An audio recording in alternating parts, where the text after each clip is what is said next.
আজকের আলোচনার বিষয়বস্তু হলো ইস্তেগফার। ইস্তেগফার বেশি বেশি পাঠ করা, এটা সুন্নাতুল আম্বিয়া, সমস্ত নবীদের সুন্নাত হলো ইস্তেগফার করা। এই ইস্তেগফারের মাধ্যমে সমস্ত নবী এবং রাসূলগণ তারা আল্লাহ পাকের কাছে ক্ষমা চেয়েছেন, আল্লাহ পাকের কাছে মাফ চেয়েছেন এই ইস্তেগফারের মাধ্যমে। এই ইস্তেগফারের ফজিলত অনেক। সূরাতুল বাকারা, এই বাকারার 199 নম্বর আয়াত এবং সূরাতুল মুজাম্মিল, এই সূরার 20 নম্বর আয়াত, এই আয়াতের শেষের অংশ আল্লাহ পাক রব্বুল আলামিন তিনি বলেন, আস্তাগফিরুল্লাহ ইন্নাল্লাহা গফুরুর রহিম। আল্লাহ পাক রব্বুল আলামিন বলতেছেন, তোমরা ইস্তিগফার পাঠ করো, আমি আল্লাহর কাছে ক্ষমা চাও, কারণ আমি আল্লাহ হলাম গফুরুর রহিম। তুমি যখন আমার কাছে ইস্তিগফার পাঠ করবে, আমার কাছে ক্ষমা চাবে, ক্ষমা চাওয়া মাত্রই তুমি ক্ষমা পেয়ে যাবে, কারণ আমি হলাম দয়ালু ক্ষমাশীল। যখনই তুমি আমার কাছে ক্ষমা চাবে, আমি আল্লাহ তোমাদেরকে ক্ষমা করে দেব। কোরআনুল কারীমের যত জায়গায় আপনারা যারা বাংলা অনুবাদ করেন, দেখবেন যেখানে গফুরুর রহিম শব্দ আছে আয়াতের শেষে, আপনারা তার আগে খুঁজবেন, দেখবেন সেখানে আল্লাহ পাক রব্বুল আলামিন ইস্তিগফার নিয়ে, ক্ষমা নিয়ে আলোচনা করেছেন, তার দয়া নিয়ে আলোচনা করেছেন। এর ফলাফল কি? ফলাফল আয়াতের শেষে আল্লাহ পাক বলেছেন, ইন্নাল্লাহা গফুরুর রহিম, আমি ক্ষমাশীল।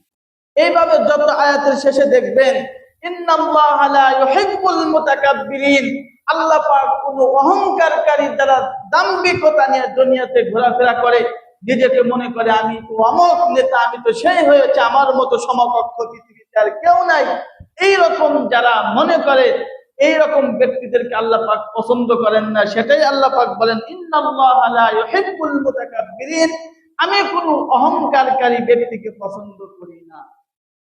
তো এইরকম আয়াতের আগে আপনারা যারা বাংলা অনুবাদ করেন, দেখবেন সেখানে আছে তাদের নিন্দনীয় বিষয়গুলো বর্ণনা করেছে, কিভাবে অহংকারকারী পৃথিবীতে চলাফেরা করে, তাদের দৃষ্টান্ত কেমন, এইসব বিষয় নিয়ে আলোচনা করেছে। অর্থাৎ প্রতিটি আয়াতের শেষে আয়াতের ফলাফল এটা আল্লাহ পাক উল্লেখ করে দিয়েছেন। আল্লাহ পাক রব্বুল আলামিন তিনি বলেন, আস্তাগফিরুল্লাহ, তোমরা আমি আল্লাহর কাছে ক্ষমা চাও, ইস্তিগফার পাঠ করো, কারণ আমি আল্লাহ হলাম ক্ষমাশীল, পরম দয়ালু। যখনই তুমি আমার কাছে ক্ষমা চাবে, চাওয়ার সাথে সাথে তুমি ক্ষমা পেয়ে যাবে।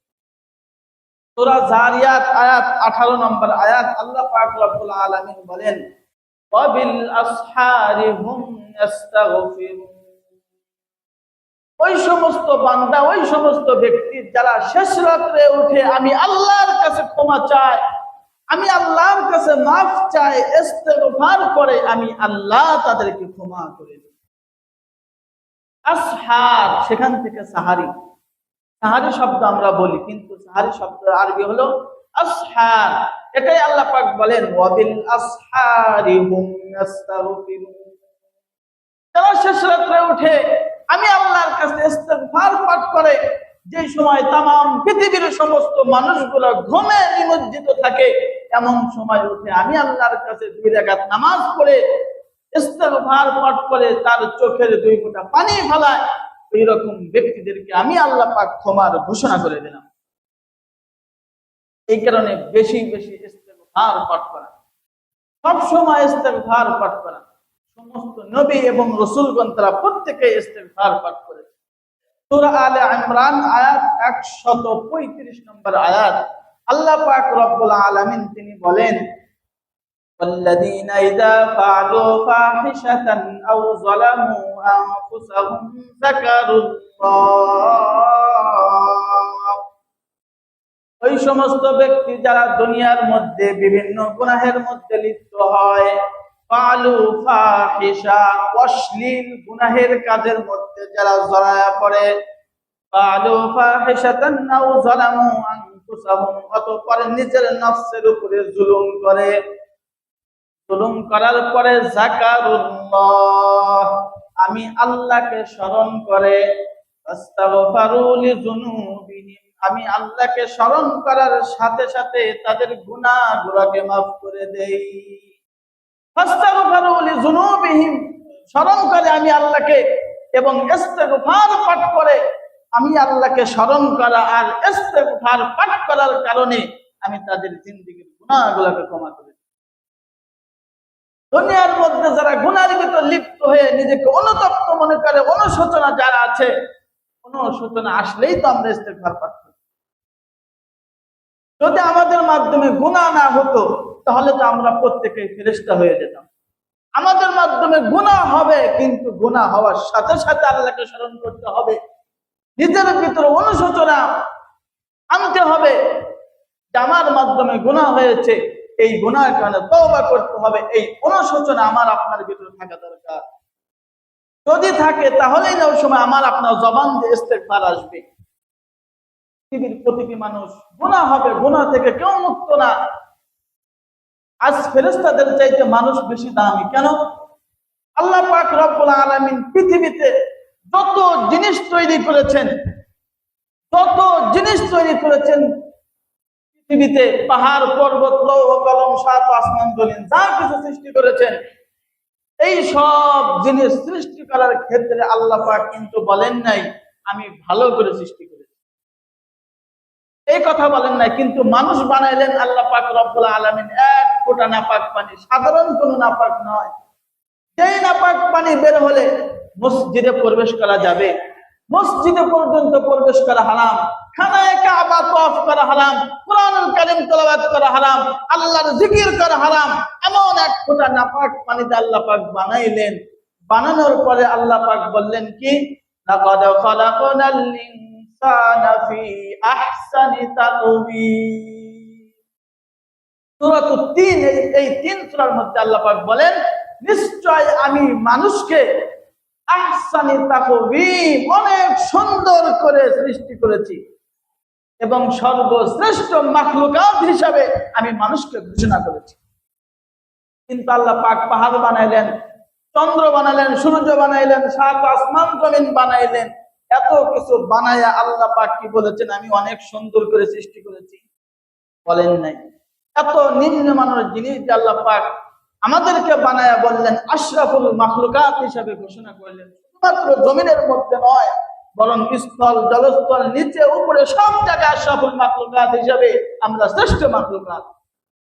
একথা আল্লাহ পাক রব্বুল আলামিন বলেন, ওয়ালাকাদ কাররামনা বানি আদামা ফিল বাররি ওয়াল বাহরি ওয়া রাযাকনাহুম মিনাত তাইয়্যিবাত। আমি আল্লাহ পাক রব্বুল আলামিন বনি আদমকে সম্মানিত করেছি শুধুমাত্র স্থলে নয়, বরং জলস্থলেও। তাহলে আল্লাহ পাক রব্বুল আলামিন আমাদেরকে এত শ্রেষ্ঠত্ব দান করেছেন, এরপরেও আমাদের মধ্যে হতে গুনাহ হবে, তবে গুনার কারণে অনুশোচনা ভিতরে আনতে হবে এবং ইস্তিগফার পাঠ করতে হবে, আল্লাহর কাছে ক্ষমা চাইতে হবে। সূরা নিসা আয়াত 110 আল্লাহ পাক রব্বুল আলামিন তিনি বলেন, মাইয়ামাল সুআন আও ইয়াজলিম নাফসাহু সুম্মা ইস্তাগফিরুল্লাহ। ওই ব্যক্তি যারা গুনাহ করে, গুনার ভিতরে লিপ্ত হয়, অপরাধ করে, করার পরে সুআন আও ইয়াজলিম নাফসাহু, অথবা নিজের নফসের উপরে জুলুম করে, জুলুম করার পরে আস্তাগফিরুল্লাহ, ইস্তিগফার পাঠ করে, আমি আল্লাহর কাছে ক্ষমা চাই, ইয়াজিদিল্লাহ গফুরুর রহিমা। আমি আল্লাহর কাছে ক্ষমা চাওয়া মাত্রই তারা আমি আল্লাহকে ক্ষমাশীল পায়। ইয়াজিদিল্লাহ আমাকে পায়, গফুরুর রহিমা, গফুর ক্ষমাশীল এবং পরম দয়ালু। তাহলে আমাদের মাধ্যমে গুনাহ হবে, গুনাহ হওয়ার সাথে সাথে ভিতরে অনুশোচনা আনতে হবে এবং তওবা করতে হবে। সূরাতুন নূহ, নূহ আলাইহিস সালাতু ওয়াস সালাম তিনি একজন নবী ছিলেন, আমরা প্রত্যেকেই জানি। এই হযরত নূহ আলাইহিস সালাতু ওয়াস সালাম তিনি তার জাতিকে 950 বছর দাওয়াত দিয়েছেন। কত বছর? 950 বছর তার কওমের মধ্যে তার জাতিকে আল্লাহর দিকে দাওয়াত দিয়েছেন। আল্লাহ পাক রব্বুল আলামিন তার নামে কোরআনুল কারিমে একটা সূরা নাযিল করছে, সেই সূরার নাম হলো সূরাতুন নূহ। আল্লাহ পাক রব্বুল আলামিন বলেন, ইন্না আরসালনা নূহান ইলা কওমিহি আন আনজির কওমাকা মিন ক্বাবলি আন ইয়াতিয়াহুম আযাবুন আলীম। নিশ্চয় আমি হযরত নূহ আলাইহিস সালাতু ওয়াস সালামকে তার জাতির কাছে পাঠাইলাম। কেন? সে তার জাতির কাছে গিয়ে বলবে, আমি আল্লাহর পক্ষ থেকে প্রেরিত রাসূল, আমি তোমাদেরকে সেই আল্লাহর দাওয়াত পৌঁছানোর জন্য এসেছি। আনজির কওমাকা, আমি তোমাদের কেমন এক ভীতি প্রদর্শন করতেছি, যেই ভীতি যেটা অনেক যন্ত্রণাদায়ক শাস্তি। সেটা কবে? সেটা হলো পরপারে। তো হযরত নূহ আলাইহিস সালাতু ওয়াস সালাম তিনি তার জাতিকে 950 বছর দাওয়াত দিলেন। দাওয়াত দেওয়ার পরে মাত্র 80 থেকে 85 জন মানুষ মুসলমান হয়েছে। কত? 80 থেকে 85। তাহলে 950 বছর দাওয়াত দিয়া মুসলমান হলো কতজন? 80 থেকে মাত্র 85 জন। মেহনত করেছেন কত বছর? 950 বছর। এরপরে নবী নূহ আলাইহিস সালাতু ওয়াস সালাম তার জাতিকে বলতেছে, হে আমার কওম, ইস্তাগফিরু রাব্বাকুম, তোমরা তোমাদের রবের কাছে মাফ চাও, ক্ষমা চাও। এতদিন এতকাল তোমাদের উপর মেহনত করতেছি, আর পরেও তোমরা ঈমান গ্রহণ করতেছ না, ওই আল্লাহর প্রতি তোমরা বিশ্বাস স্থাপন করতেছ না, আমি নবী নূহকে তোমরা স্বীকারোক্তি দিতেছ না। ওই আল্লাহর কাছে ক্ষমা চাও, এখনো সুযোগ আছে। ইন্নাহু কানা গফফারা, কারণ আল্লাহ পাক হলো ক্ষমাশীল, পরম দয়ালু।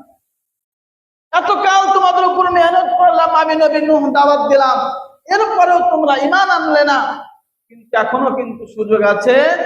আল্লাহ পাকের কাছে ক্ষমা চাও, মাফ চাও। ফাকুল তুস্তাগফিরু রাব্বাকুম, তোমরা তোমাদের রবের কাছে ইস্তিগফার পাঠ করো।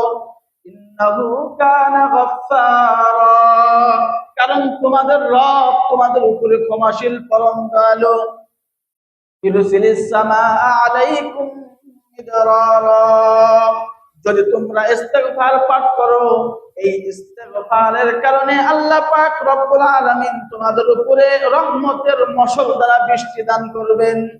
ইরসিলিস সামাআ আলাইকুম মিদরারা ওয়া ইমদিদকুম বিআমওয়ালিন ওয়া বানিন। ইস্তিগফার পাঠ করার কারণে আল্লাহ পাক তোমাদেরকে অনেক সম্পত্তির মালিক বানায় দিবে, অনেক সম্পত্তির মালিক তোমরা হইবা। এবং তোমাদের মধ্যে যাদের সন্তান হয় না, সন্তানের জন্য তোমরা ইস্তিগফার পাঠ করো, আল্লাহ পাক রব্বুল আলামিন তোমাদেরকে সন্তান দান করবে। ওয়াদা কার? আল্লাহ পাকের ওয়াদা। আল্লাহ পাক বলতেছেন তোমরা ইস্তিগফার পাঠ করো, যদি ইস্তিগফার পাঠ করো তাহলে আল্লাহ পাক তোমাদের উপরে রহমতের মশল দ্বারা বৃষ্টি দান করবেন। আর যদি ইস্তিগফার পাঠ করো, আল্লাহ পাক রব্বুল আলামিন তোমাদের ধন সম্পদকে বাড়ায় দিবেন। যদি ইস্তিগফার পাঠ করো, তোমাদের মধ্যে যাদের সন্তান হয় না, আল্লাহ পাক সন্তান দান করবেন। এরপর আল্লাহ পাক রব্বুল আলামিন বলেন, وَيَمْدِدْكُمْ بِأَمْوَالٍ وَبَنِينَ وَيَجْعَلْ لَكُمْ جَنَّاتٍ وَيَجْعَلْ لَكُمْ أَنْهَارًا, এবং আল্লাহ পাক রব্বুল আলামিন তোমাদের জন্য তোমাদের যে জমি, এই জমির ফসলকে উদ্ভিদ ভালো বানায় দেবে। وَيَجْعَلْ لَكُمْ أَنْهَارًا, এবং নহরগুলোকে তোমাদের অনুগত বানায় দেবে। তাহলে ইস্তিগফার পাঠ করার কারণে হযরত নবী নূহ আলাইহিস সালাতু ওয়াস সালাম তিনি তার জাতিকে বললেন, হে আমার জাতি, তোমরা ইস্তিগফার পাঠ করো। যদি ইস্তিগফার পাঠ করো তাহলে আল্লাহ পাক তোমাদের ক্ষমা করে দিবেন এবং তোমাদের উপরে রহমতের মশক দ্বারা বৃষ্টি দান করবেন, এবং আল্লাহ পাক রব্বুল আলামিন তোমাদের ধন সম্পদকে বৃদ্ধি করে দিবেন। তোমাদের যাদের সন্তান হয় না, আল্লাহ পাক রব্বুল আলামিন তোমাদের সন্তান দান করবেন, এবং আল্লাহ পাক রব্বুল আলামিন তোমাদের জমিনের ফসলগুলোকে ভালো বানায় দিবেন। সব ওয়াদা কার? আল্লাহ পাকের ওয়াদা। হাদিসের মধ্যে আমরা বিভিন্ন ভাগ করি, দুর্বল হাদিস, তারপরে এটা মধ্যম ধরনের হাদিস, এটা সর্বোচ্চ সহিহ হাদিস, এটা বুখারীর হাদিস, এরকম হাদিসের মধ্যে আমরা ভাগ করি। কিন্তু কোরআনের ক্ষেত্রে কোনো ভাগ আছে? কোরআনের মধ্যে বিন্দু মাত্র চুল পরিমাণ কোনো সন্দেহ নাই। কোরআনের ওয়াদা কার? আল্লাহ পাকের ওয়াদা। যদি আমরা ইস্তিগফার পাঠ করি তাহলে আল্লাহ পাক রব্বুল আলামিন আমাদের গুনাহ মাফ করে দেবে। এই যে সমস্ত প্রতিশ্রুতি আল্লাহ পাক দিয়েছেন, সব প্রতিশ্রুতিগুলোকে আল্লাহ পাক পূরণ করে দিবেন। শর্ত কি? ইস্তিগফার পাঠ করা। ইস্তিগফার পাঠ করতে হবে। যদি আমরা ইস্তিগফার পাঠ করি তাহলে এইগুলি আল্লাহ পাক আমাদেরকে দান করবেন। সূরা হুদ আয়াত 52। হযরত হুদ আলাইহিস সালাতু ওয়াস সালাম, তাকে নবী বানায় আল্লাহ পাক পাঠাইলেন। তার জাতি আদ জাতি। হুদ আলাইহিস সালাতু ওয়াস সালামের যেই জাতির সামনে তাকে নবী বানায় পাঠাইলেন, ওই জাতির নাম কওমে আদ। এই আদ গোষ্ঠীকে হযরত হুদ আলাইহিস সালাতু ওয়াস সালাম তিনি দাওয়াত দিলেন। আল্লাহর পক্ষ থেকে প্রেরিত রাসূল তাদেরকে দাওয়াত দিলেন।